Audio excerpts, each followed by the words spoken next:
कड़ी मेहनत करी, संघर्ष किया, लेकिन उसके बाद भी किस्मत से हार गए। विनेश फोगाट, जिनका मात्र 100 ग्राम वजन, उनकी उम्मीद, उनका सपना सब कुछ तोड़ दिया। यहाँ तक कि पूरे देशवासी की जो उम्मीद थी, जो गोल्ड का सपना था, वो भी टूट गया। ये जो तस्वीर है, ये उस पहलवान की है जो एक समय भारत के लिए गोल्ड का सपना देख रहा था, जिसका गोल्ड लगभग तय हो चुका था। एक ही दिन में 3 मुकाबले जीतकर फाइनल के लिए क्वालिफाई कर चुकी थी। लेकिन जब फाइनल होने वाला था, उससे पहले वजन चेक किया जाता है और उनका वजन 50 किलो से 100 ग्राम अधिक निकला। हालांकि उन्हें पहले ही पता चल गया था, 24 घंटे पहले ही, कि उनका वजन ज्यादा है, जिसको कम करने के लिए उन्होंने स्कीपिंग, जॉगिंग, यहाँ तक कि अपने सर के बाल, हाथ के नाखून और अपने कपड़े भी छोटे किए, ताकि जो वजन बढ़ा है उसको कम किया जा सके। लेकिन ये सब करने के बावजूद उनका वजन कम नहीं हो पाया और अंतिम में जब यह पाया गया कि उनका वजन 50 किलो से 100 ग्राम अधिक है, तो उन्हें इस कुश्ती के लिए अयोग्य कर दिया गया, उन्हें डिस्क्वालीफाई कर दिया गया। विनेश फोगाट फाइनल राउंड के लिए क्वालिफाई कर चुकी थी। अगर वो फाइनल खेलती, उसका जो भी नतीजा होता, चाहे जीतती या हारती, अगर जीती तो गोल्ड आता, नहीं तो सिल्वर मेडल तो पक्का था। अब हालात ऐसे हो गए कि उन्हें डिस्क्वालीफाई कर दिया गया।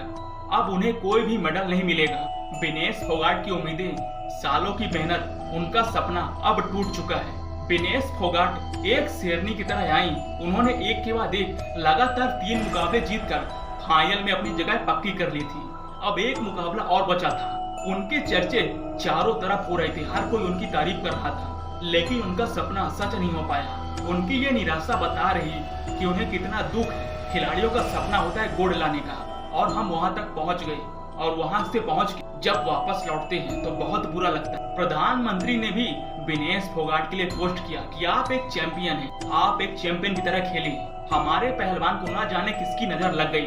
पेरिस ओलंपिक में भारत के पहलवानों से भारत को उम्मीद कि वो भारत को गोल्ड मेडल दिलाएंगे, लेकिन ऐसा लगता है कि भारतीय पहलवानों को किसी की नजर लग गई। इसी कारण से 2 पदक आते आते हमारे हाथ से फिसल गए। विनेश फोगाट जो 50 किलो की कैटेगरी में फाइनल पहुंची थी, लेकिन ऐसी अनहोनी हो गई जिसकी उम्मीद किसी ने नहीं करी थी। बुधवार को सुबह उनका वजन 50 किलो से 100 ग्राम अधिक पाया गया, जिसकी वजह से वह अयोग्य घोषित हो गई।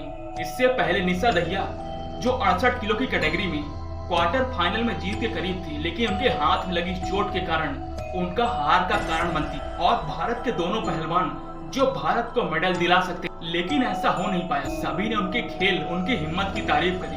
कई करोड़ देशवासियों का दिल टूटा है, लेकिन उसके बावजूद सभी ने भारत के पहलवानों की तारीफ करी। उनकी मेहनत, उनकी लगन, उनका खेल के प्रति जुनून।